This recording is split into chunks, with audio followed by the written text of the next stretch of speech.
prenant directement par la lutte. Est-ce que c'était dans ton game plan justement d'attaquer Alan sur sa force ou alors c'est quelque chose qui était venu comme ça? C'était pas forcément le game plan de base, c'était une de mes cartes que je voulais jouer, qui était en réserve.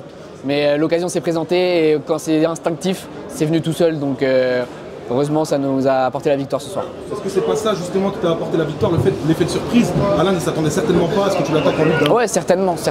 Il s'attendait à d'autres choses, mais je savais à quoi il s'attendait. Il s'attendait sûrement à des high kicks, vu ma dernière performance, avant ce combat-là, je veux dire. Donc oui, on l'a choqué, on l'a pris là où il s'y attendait pas. Merci beaucoup. On a parlé hier du statut d'underdog, on a clairement l'impression que la pression tu ne connais pas. Comment tu vis? Si, la pression je la connais, c'est juste que j'essaie de la cacher. Je pense que plus grande est la pression, meilleures sont mes performances. Donc on essaie de la jauger. J'ai un bon entourage qui m'aide à faire tampon. Mais voilà, la pression je la ressens. Mais voilà, il faut faire avec, parce que de toute façon, si plus on évolue dans le game du MMA, en professionnel ce sera encore pire. Il y aura des salles encore plus grandes. Donc voilà, il faut apprendre à la gérer. Tu la gères, comment tu travailles cette pression? Je ne sais pas trop comment je la gère. Je fais en sorte de la rendre simple, de dire que c'est qu'un 1v1. Il y a des gens qui m'attendent au tournant, mais je sais la préparation que j'ai faite. Je me concentre sur l'essentiel. Voilà, c'est je respire, je vais rentrer dans la cage, c'est un 1v1, je vais performer, je me concentre, je médite pas mal, beaucoup de visualisation et ça m'aide. Ouais.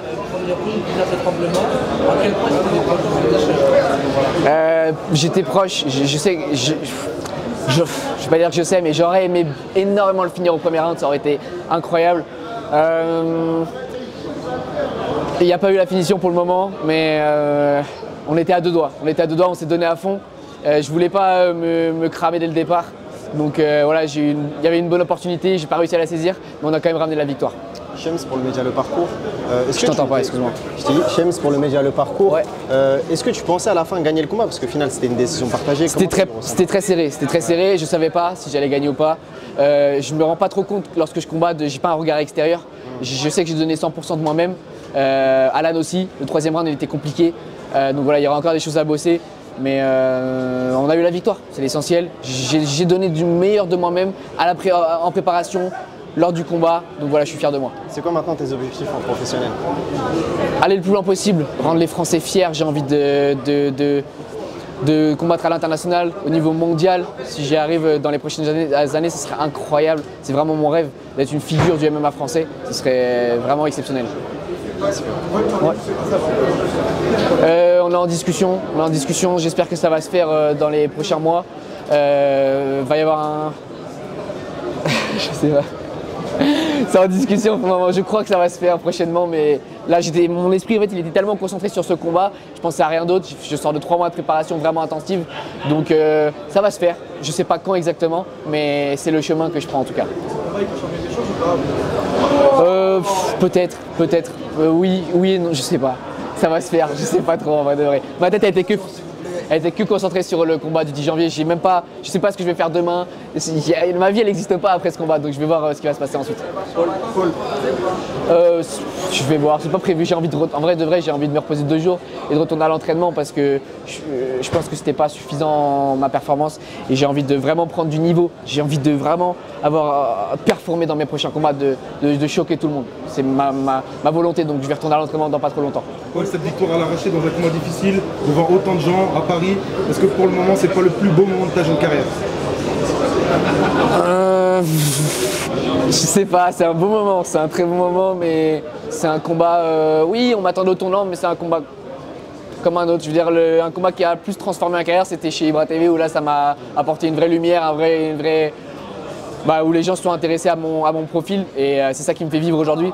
Donc c'est une belle victoire, mais c'est pas la plus belle. Est-ce que c'était vraiment le secret d'Alan justement? Non, de base, c'était pas vraiment le game plan. C'était une carte magique que je pouvais sortir, mais c'était pas exactement le game plan. C'était me déplacer, prendre l'extérieur, faire que du jab, et c'était principalement ça la stratégie. Tu parlais après le combat de représenter la France dans le monde, c'est quoi, qu'est-ce qu'on peut te souhaiter pour la suite? De performer dans la cage au plus haut niveau et reperformer en professionnel et de monter petit à petit, step by step et d'aller chercher le meilleur niveau possible et représenter surtout la France à l'échelle mondiale, ce serait génial. Merci beaucoup, merci. Alan, je t'ai vu juste après le combat, tu étais très déçu. Est-ce qu'avec 2-3 heures de recul, la déception elle est un peu moins grande ou c'est toujours pareil? Non, c'est toujours pareil, je pense qu'il va falloir plusieurs jours. Mais on a déjà vécu la défaite aux IMAF, tout ça. Et ça fait très mal sur le coup, mais après on revient plus fort. Et je pense que ça va me servir et je vais revenir plus fort. Qu'est-ce qui t'a manqué sur ce combat? Qu'est-ce qui m'a manqué? C'est le game plan. J'ai pas réussi à le faire tout de suite. Il m'a fallu du temps et je pense qu'il m'a manqué du temps. Moi j'étais bien dans le combat, niveau cardio, tout ça, j'étais bien. Mais il m'a manqué du temps. Ouais. Je suis pas rentré tout de suite dans le combat. C'était quoi ce game plan justement? Le game plan, il fallait lutter, mais lutter en chaîne, tu vois, pas comme j'ai fait lutter franchement. Il fallait boxer en anglaise et j'ai pas bien fait ça. Après, c'est tout, voilà. Qu'est-ce qui t'a surpris venant de Paul? Son attaque, au premier round, elle m'a surpris. Jamais je pensais qu'il aurait fait ça, mais voilà. Est-ce que la défaite, elle se joue là, tu penses, dans le premier round, dans l'effet de surprise que t'as provoqué Paul? Ah, c'est sûr, parce que grâce à ça, il prend tout le premier round. Il a réussi à prendre la montée, tout ça. Il a réussi à prendre mon dos. Et du coup, ça m'a fait sortir du combat. Pour le deuxième, j'ai pas réussi à me mettre. Pour le deuxième round, j'ai pas réussi à me mettre tout de suite dedans. Et le troisième, je me suis très bien senti. Mais bon, il était trop tard.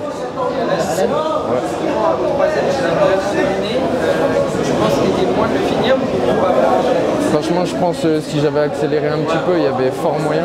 Mais je sais pas pour moi, je suis passé à côté du combat, tout simplement. T'imagines que tu voudrais une revanche par la suite?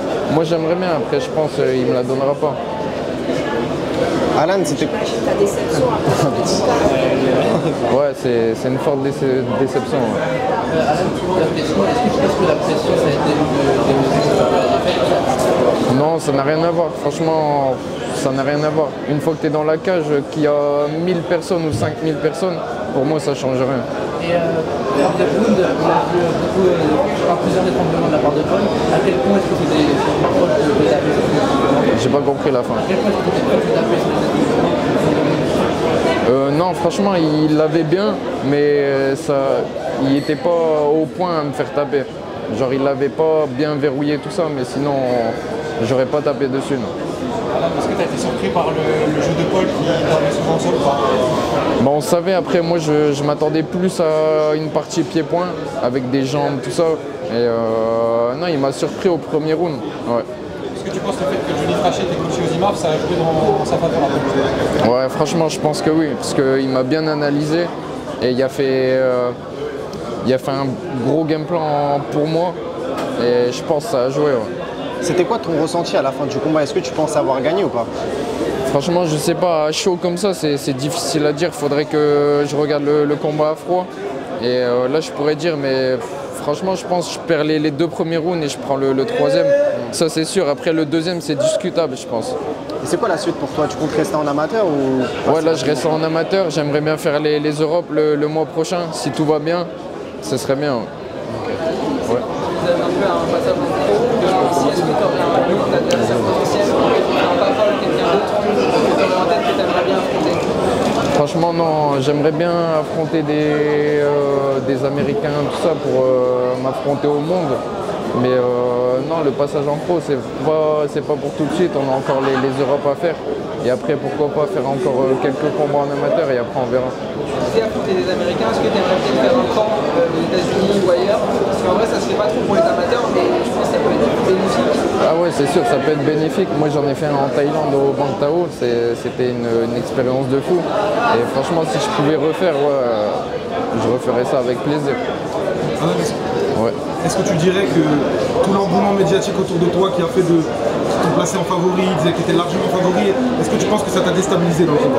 Non, moi franchement, comme je l'avais déjà dit dans d'autres interviews, moi tout ça je regarde pas, c'est que des statistiques et ça, tout ça je m'en fous un petit peu, tu vois. Merci. Merci. Merci beaucoup, Alan.